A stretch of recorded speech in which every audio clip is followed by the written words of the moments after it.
assim, da IBS a gente está fazendo dessa forma, com toda a segurança, com bolsa em saco, não vai acompanhante, propé, todo mundo de máscara, paciente, quem chega na clínica, a clínica funciona durante o dia só para infusão de imunobiológico, as consultas começarão a ser à noite, e a clínica funciona de dia exclusivamente para os pacientes de infusão.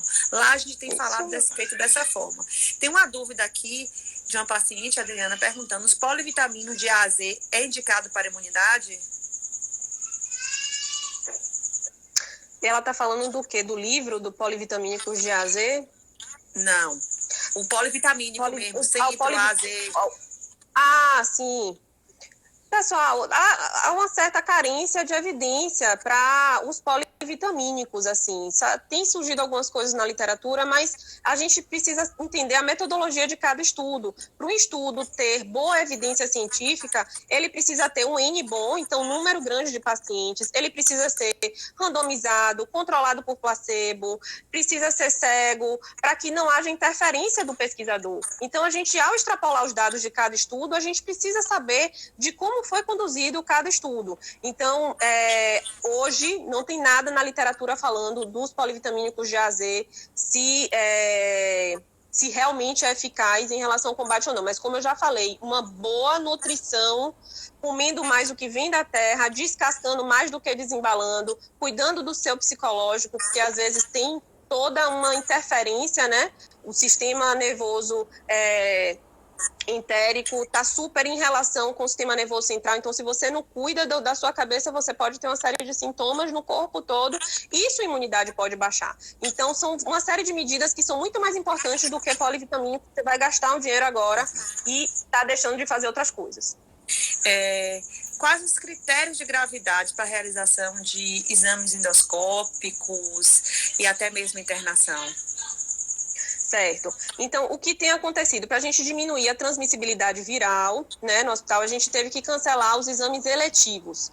Aqueles pacientes que têm sinais de alarme, como perda ponderal importante, sangramento intestinal, pacientes com colangite, coledocolitíase, que precisam fazer a CPRE, a gente tem feito.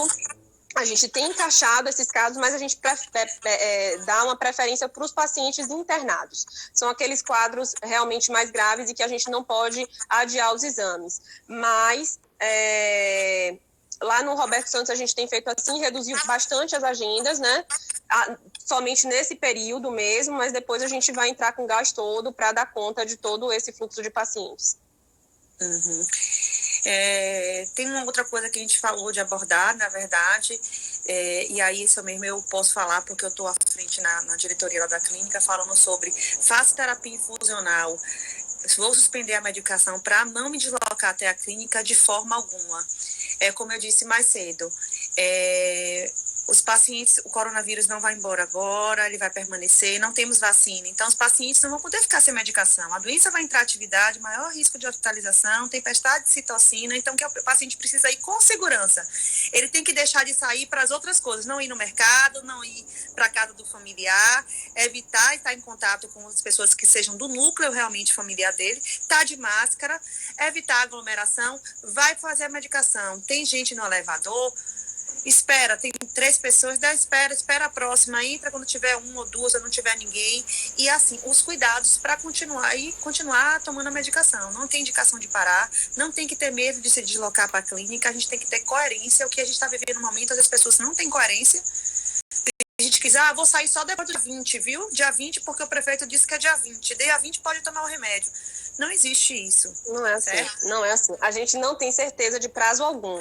Certo? A gente não sabe quanto tempo vai durar essa pandemia, como vai ser a nossa curva aqui no Brasil, então não deixe de usar suas medicações. O que acontece é que o paciente que a gente vai iniciar uma terapia, né, tem uma doença de Crohn que precisa de tratamento, a retocolite, a gente vai preferir uma droga com perfil de segurança um pouco melhor, a gente vai tentar segurar um pouco a mão do corticoide, a gente vai tentar evitar aquela terapia combinada, onde eu uso a azatioprina e o anti-TNF, né, preferir um subgrupo mais seguro de droga, o tofacitinib, agora a gente não está indicando para início de terapia durante a pandemia. Então, assim, são esses cuidados que a gente vai ter. Agora, os pacientes que já estão em terapia, tudo que for alterado tem que ser em consenso com o seu médico, o médico que te acompanha.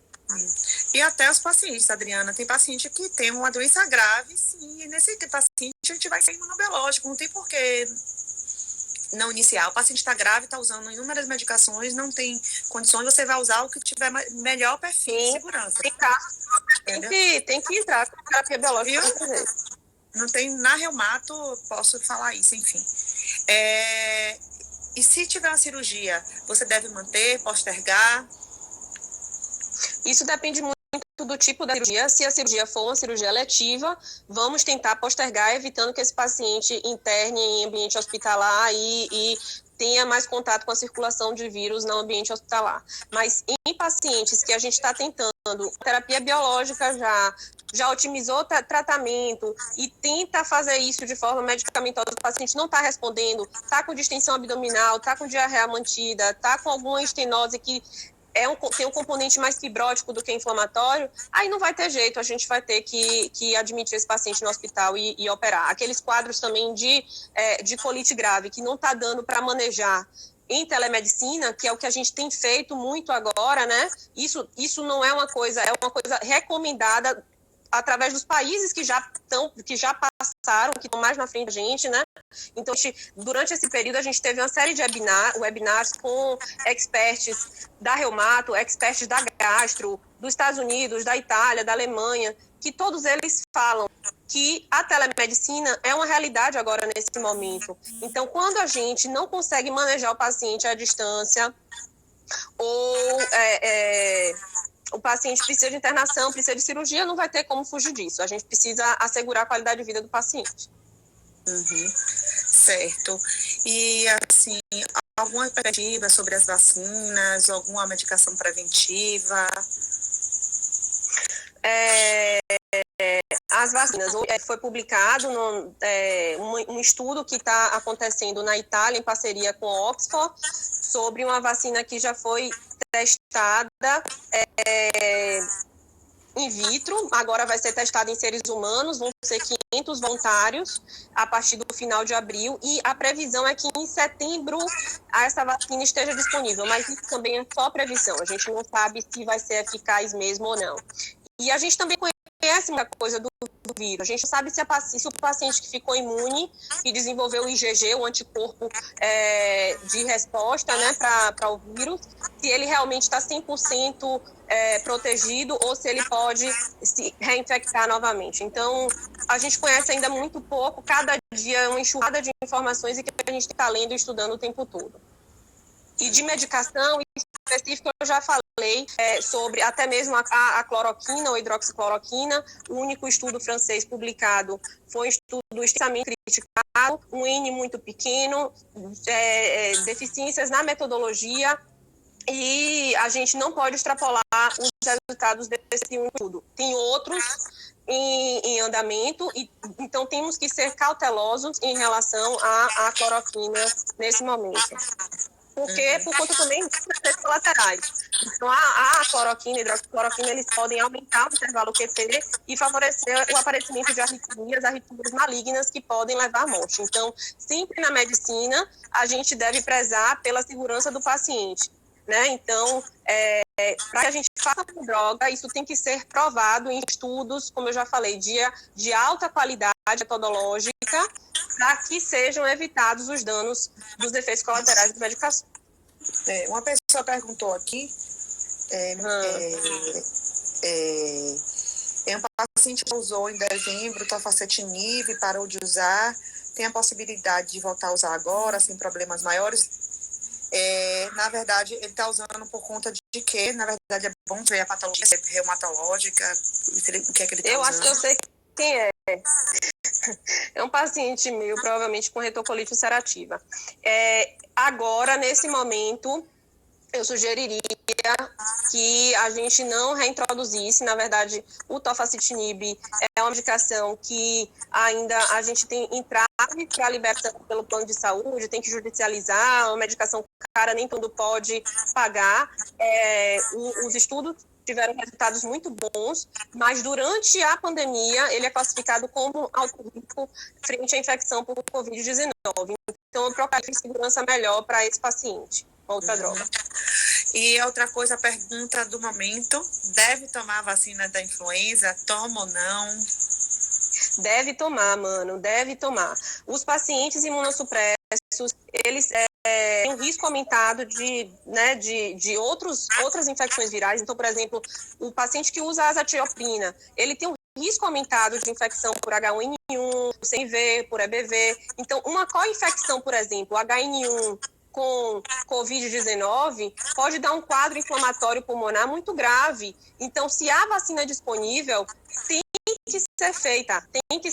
E principalmente, não só H1N1, não só influenza, peçam relatórios dos seus médicos, porque os pacientes com doença inflamatória, todos eles têm indicação de fazer influenza anual, e isso é disponibilizado nos centros de referência, e também fazer a pneumo. A pneumo 13, pneumo 23, que a gente faz com intervalo de 8 semanas após, é também muito importante nesse momento que os pacientes estejam protegidos do ponto de vista pulmonar, para que não haja co-infecção e que isso leve a um desfecho ruim de UTI, internação prolongada. Tem uma paciente que fala que ela é do grupo de risco, na verdade ela tem doença inflamatória, faz uso de medicação imunossupressora e o marido continua a trabalhar. Como ela faz para agir nessa situação? O marido dela continua a trabalhar e ela está usando imunossupressão. Tem que ter os cuidados dentro de casa, né?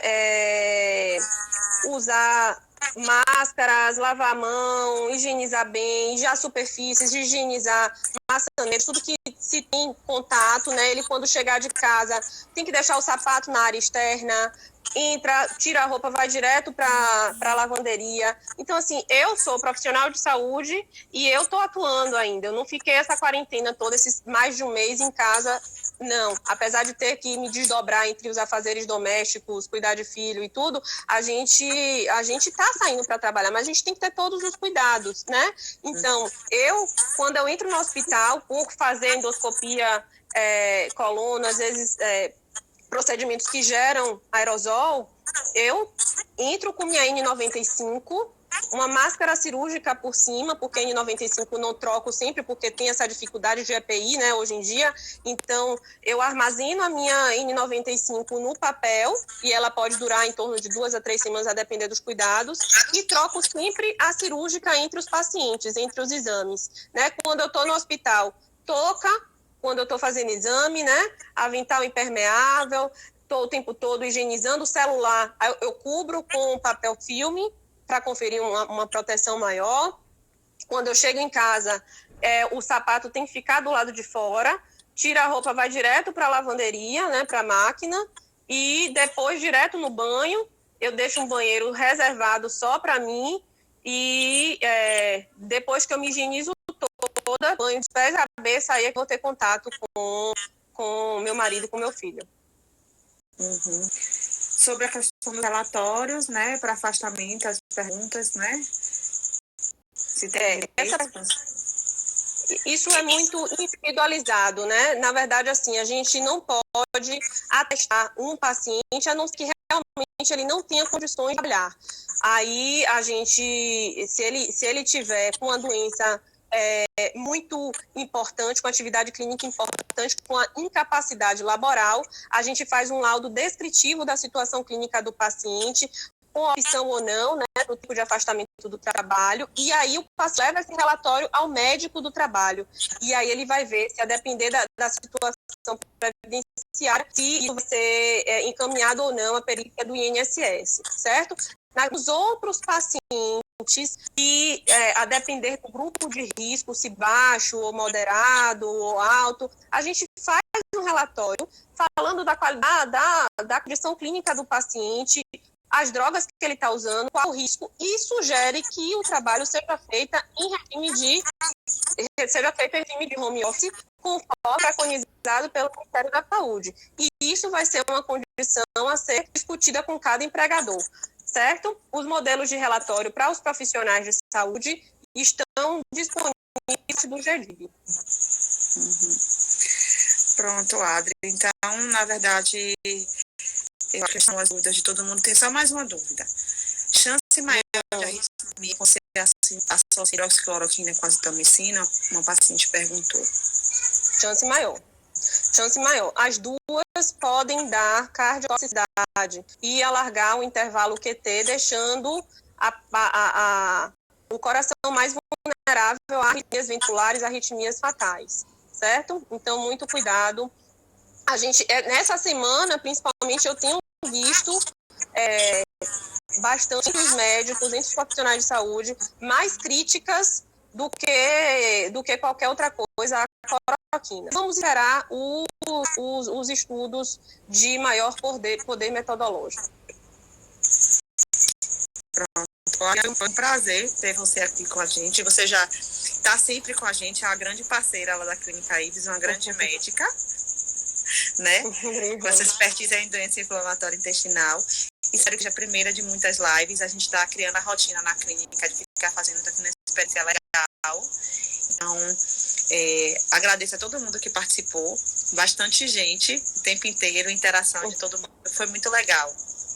Certo? Só uma coisa, lembrar para pacientes do inflamatório, evitar anti-inflamatório, pessoal. Nesse período e sempre, os pacientes com doença inflamatória devem evitar anti-inflamatório não esteroidal, tá? Para isso não levar a uma ativação da sua doença. E é isso, eu acho que eu falei das coisas mais importantes. Quem tiver qualquer dúvida pode mandar um e-mail para mim, contato@adrianaribas.med.br, e a gente se vê lá pela Ives. Um abraço. Beijo. Tchau. Valeu. Tchau.